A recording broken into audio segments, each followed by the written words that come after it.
सवाल लाइव में आपका स्वागत है। मैं राजेंद्र सोनी आपके सामने एक बार फिर हाजिर हूं देश और दुनिया की नई नई खबरों का पिटारा लेकर। आज नंद नगरी डीएम कार्यालय में कोरोना से बचाव को लेकर मीटिंग का आयोजन किया गया। उत्तर पूर्व जिले के डीएम गीतिका शर्मा की अध्यक्षता में हुई मीटिंग में doctor Piyush, doctor Mannan, doctor Sofia के अतिरिक्त हाजी यूनुस विधायक, अब्दुल रहमान विधायक, आरडब्ल्यूए तथा विभिन्न समितियों के अध्यक्षों और मौलानाओं ने अपनी उपस्थिति दर्ज कराई। कोरोना वायरस को जड़ से उखाड़ फेंकने के लिए प्रतिबद्ध डीएम गीतिका शर्मा ने कहा, हम चाहते हैं आप सभी सुरक्षित रहें, आप सभी लोग सहयोग करें, आप सभी लोग अपने अपने क्षेत्र के लोगों को जागरूक करें ताकि कोरोना टीकाकरण का कार्यक्रम निर्बाध गति से चलता रहे। हमने उन लोगों के लिए भी सेंटर खोले हैं जिनके पास किसी भी प्रकार के प्रमाणित दस्तावेज नहीं है। आप सभी ऐसे लोगों को उन सेंटरों पर पहुंचाएं ताकि वह भी सुरक्षित हो सके। हम सब कोरोना वायरस से वास्तव में इस हिंदुस्तान से भगा सकें, इसके लिए हमें तैयारी करनी होगी। देखिए ये रिपोर्ट। यहाँ मौजूद है और हमारे सीडीएमओ ऑफिस से बहुत ज़रूरी विषय है कोविड-19 मैनेजमेंट। उसके विषय में आप सभी से बात करना बहुत ज़रूरी है, इसीलिए आप सबको हमने आज आमंत्रित किया है। और हमारे बीच मीडिया से भी भाई आए हुए हैं, आप मौजूद हैं, जिससे इस सभा में जो भी चर्चा होगी वो अधिकतर लोगों तक पहुंचाई जा सके। जहाँ जहाँ पे ज़रूरत है, जिन बेनिफिशियरी को ज़रूरत है, जिन पेशेंट्स को ज़रूरत है, उनको हम लोग वहाँ पे उनको हम प्रोवाइड करा सकते हैं। कुछ डॉक्यूमेंट्स यहाँ पे हम लोग लेते हैं, उनके जो सपोर्टिव डॉक्यूमेंट इकट्ठा करते हैं, लेते हैं और डॉक्टर का प्रिस्क्रिप्शन के एडवाइस पे हम उनको डिस्ट्रीब्यूट करते हैं। ऑक्सीजन की और भी 2-3 हॉस्पिटल में कंडीशन है कि वहाँ पे हम लोग जैसे ही बेड वैकेंट होता है या होता है तो उसके लिए भी अरेंजमेंट किया है कि कहीं किसी को भी प्रॉब्लम ना हो। बीच में वो ज़रूर था कि अलग बात है कि बेड कहीं भी नहीं मिल रहे थे, चाहे वो गवर्नमेंट हॉस्पिटल हो चाहे प्राइवेट हॉस्पिटल हो, लेकिन फिर भी एक यहाँ तैयारी की है कि इन केस अगर कहीं भी ज़रूरत किसी को पड़ती है तो यहाँ कंट्रोल रूम से कॉन्टेक्ट करके हम लोग पता कर सकते हैं, उनको सुविधा दे सकते हैं बेड से रिलेटेड। बीच में कॉल्स ये आ रही थी, हम लोग मतलब ऊपर वाला ना करे ऐसा कभी हो, लेकिन कॉल्स ऐसी आ रही थी बेड्स के साथ साथ वो कह रहे थे कि हम उनको डेड बॉडीज को कैसे शिफ्ट कराएं, मतलब उसके लिए भी प्रक्रिया है। तो उसके लिए भी हर्ष वैन जो होती है, स्पेशल जो वैन्स है उसकी डेजिग्नेटेड वैन्स है, एम्बुलेंसेज हैं, तो उसके लिए भी अरेंजमेंट किया हुआ है यहाँ से कि अगर खुदा न खास्ता अगर किसी को जरूरत पड़े तो उसको अरेंजमेंट हम लोग यहाँ से कर सकते हैं। टेस्टिंग सेंटर्स, देखिए एक तो ये कोविड चल रहा है, कोविड को पता कैसे चले, एक तो सिम्टम्स है, सिम्टम्स के साथ साथ कंफर्मेशन के लिए हमें टेस्ट कराने पड़ते हैं।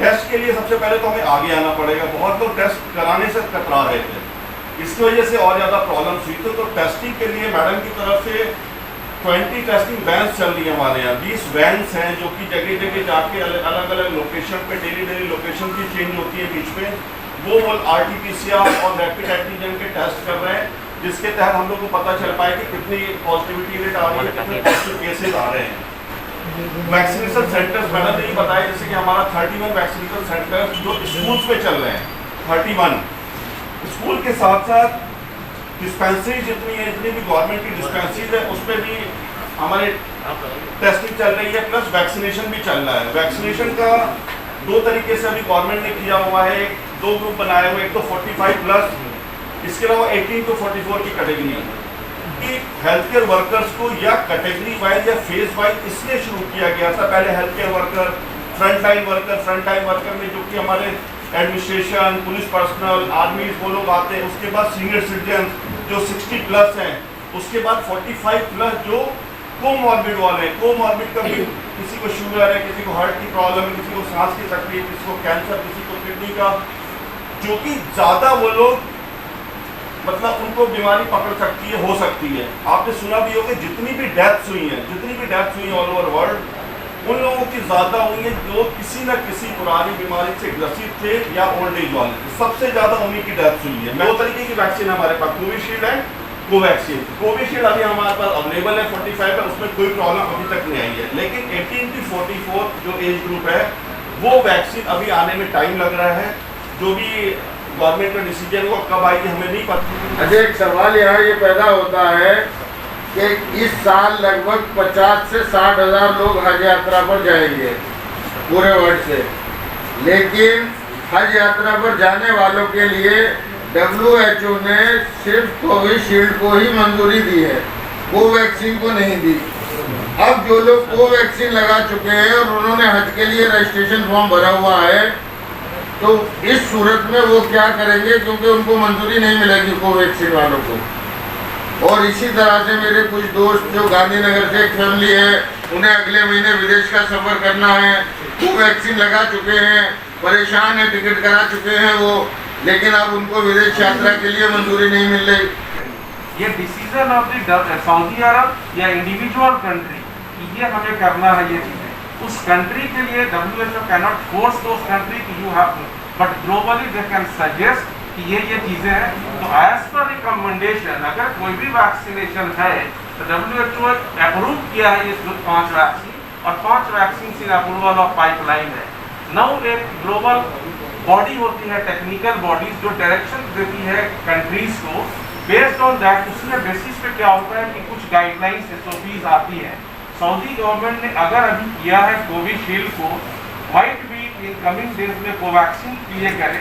अगर WHO अगर उसने सऊदी अरब ने कोविशील्ड को किया है तो इसमें WHO कैनॉट फोर्स सऊदी अरब कि आप कोवैक्सीन को अलाउ करके हज करने के लिए दे दें। उनका एक प्रोटोकॉल होता है, उस प्रोटोकॉल के तहत सारी वैक्सीन को एज पर गाइडलाइन वो अप्रूव करते हैं, जिसमें हमारा कोवैक्सीन इन पाइपलाइन है। Based on the database might be available, it is not expected, but in coming days this vaccine is also going to be approved. Already ये pipeline में, ये discussion में, ये vaccination अगर technical बात अगर पूछी जाए, I am not going to Saudi Arab ने क्यों ये गाइडलाइंस जारी किया या क्या बात है? सऊदी अरब ने नहीं करा है, और भी कंट्री में। मैं अभी गांधीनगर के एक फैमिली बता रहा था, वो मई में जून में जाने से उनको भी यही प्रॉब्लम खड़ी हो गई है, किसी दूसरी कंट्री जा रहे हैं वो, तो कोविशील्ड को ही एक्सेप्ट कर रहे हैं, उन्होंने साफ इनकार कर दिया। नाइट शील्ड तो अभी पास है सेलिब्रिटीज हैं जिन्होंने इस बात के लिए ऑपरेशन उठाया है कि उन्होंने पहले ही वो शील्ड लगवा लिया था वैक्सीन, और अब दूसरा वहाँ पर वो भी परेशान है, पूरी फैमिली परेशान है कि हम टिकट कराए बैठे हुए हैं, कैसे ट्रैवल करेंगे। डॉक्टर पीयूष, हमारे डिस्ट्रिक्ट में तो कोविशील्ड ज़्यादा लगी है ना? कितना % लगा होगा कंपेयर टू कोवैक्सीन? 80% कोविशील्ड लगा है। दूसरा ये ऐसे डॉक्टर साहब बताना कह रहे हैं कि ये पाइपलाइन का मतलब ये हुआ कि इस पे जल्दी ही कोई ना कोई गाइडलाइन जल्दी ही आ जाएगी। जिला प्रशासन पूरा सजग है कि अगली लहर से निपटने के लिए, लेकिन आप सभी के सहयोग के बिना ये संभव नहीं हो पाएगा। आपसे जो हमें सहयोग चाहिए वो ये है कि एक तो जितने भी लोगों को अभी सरकार के आदेश अनुसार टीका लगाया जा रहा है वो सभी लगवा लें, क्योंकि ये एक सुरक्षा कवच का काम करता है इस वायरस के खिलाफ। और दूसरा, टीका लगवाने के बाद भी ये जरूरी है कि हम कोविड उपयुक्त व्यवहार का पालन हमेशा करते रहें। हर समय मास्क पहनना है, बल्कि अभी तो 2 मास्क पहनने के लिए कहा जा रहा है। एक दूसरे से दूरी बनाए रखनी है, और जब तक बहुत ज्यादा जरूरी ना हो हम घर से बाहर ना निकले, कोई भी भीड़ भाड़ इकट्ठा ना करें, क्योंकि ये वायरस ज्यादा भीड़ इकट्ठा होने से, ज्यादा मिलने जुलने से फैलती है। ठीक है, ये क्या कुछ कहना चाहेंगे, क्या सब कुछ है? जी, हमें दिल्ली सरकार से आंकड़े प्राप्त हुए अभी कुछ दिन पहले, जिसके मुताबिक उत्तर पूर्वी ज़िले में सबसे कम वैक्सीनेशन कवरेज हुआ है आम जनता का, जो कि कुल 30% जनता का कोविड टीकाकरण हो पाया है अभी तक। और हम सभी ज़िलों को ये हिदायत दी गई है, ख़ास तौर से हमें, कि हम सारे कदम उठाएं जो कि वाजिब है, जिससे वैक्सीनेशन कवरेज बढ़ाया जा सके। उसका कारण ये है कि अगर कोरोना की अगली लहर आती है तो यही एक तरीका है जो हमें उस लहर से लड़ाई लड़ने में मदद करेगा। उसी को लेकर हमने बहुत सारी गतिविधियां शुरू करी हैं। हमारे SDM, तहसीलदार सभी फील्ड में लगे हुए हैं और हमारे यहाँ 16 ई-रिक्शा चल रही है पूरे ज़िले में, जिनके माध्यम से मुनादी कराई जा रही है टीकाकरण को लेकर। इस मुनादी में ये बताया जा रहा है कि टीकाकरण कराना क्यों ज़रूरी है और वो कौन से स्कूल हैं ज़िले में जहाँ जहाँ ये टीकाकरण किया जा रहा है। ब्लैक फंगस की कहते हैं। ब्लैक फंगस का हमारे यहाँ अभी तक कोई केस रिपोर्ट नहीं हुआ है। दिल्ली सरकार की हिदायत आई है कि एक कमेटी बनानी है CDMO के चेयरमैनशिप में, तो वो कमेटी अभी हम आज उसकी अप्रूवल दे देंगे। PM को अप्रूवल देनी होती है, वो कमेटी बन गई है, गठित हो गई है, उसका अप्रूवल आज हो जाएगा। और बाकी ये है कि जितने केमिस्ट्स हैं उनके लिए ये हिदायत है कि उनको अपना स्टॉक और एसेंशियल ड्रग्स के प्राइसेस उनको डिस्प्ले करने हैं। मैडम, आज जो मस्जिद के इमामों के साथ जो मीटिंग रखी गई, इसकी क्या जी, जो दिल्ली सरकार से हिदायत आई है कि हमें वो सभी कदम उठाने हैं ताकि लोगों का ज़्यादा से ज़्यादा कोविड-19 टीकाकरण हो सके। तो क्योंकि हमारे ज़िले में ये कोविड टीकाकरण का कवरेज अभी तक कम रहा है कुछ वजहों से, इसीलिए हमने आज मस्जिद के इमामों के साथ मीटिंग करी। उनसे गुजारिश करी है कि वो मस्जिद से ऐलान करें, क्योंकि सभी लोग उनकी बात मानते हैं। ऐलान ये किया जाए कि वैक्सीन उपलब्ध है, जो नागरिक 45 वर्ष के ऊपर है उनके लिए वैक्सीन उपलब्ध है। और हमारे ज़िले में 27 स्कूलों में टीकाकरण केंद्र बना हुआ है जहां 45 वर्ष के ऊपर जो लोग हैं उनका टीकाकरण हो रहा है। और हमने पूरा क्वेश्चन आंसर सेशन हुआ है, जो भी उनके सवाल थे उनका हमने जवाब दिया है और उनसे गुजारिश करी है कि वो जनता को जागरूक करें और ऐलान करें कि टीकाकरण कराना बहुत ज़रूरी है, यही हमें बचाएगा कोरोना की अगली लहर से। अच्छा मैम, बात करें वैक्सीन को लेकर, जिस तरीके से बातें आ रही हैं, वैक्सीनेशन ख़त्म हो गई है, 45 साल से ऊपर जो वैक्सीन है वो भी अभी उपलब्ध नहीं हो रही थी, बीच में जो अपॉइंटमेंट थी वो भी कैंसिल की जा रही थी। क्या आप वैक्सीन आ चुकी हैं या कुछ और?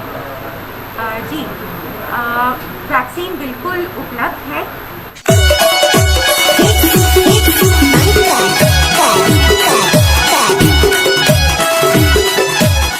जाते जाते सब्सक्राइब करना ना भूलिए। आपके अपने चैनल को एक प्यारे से लाइक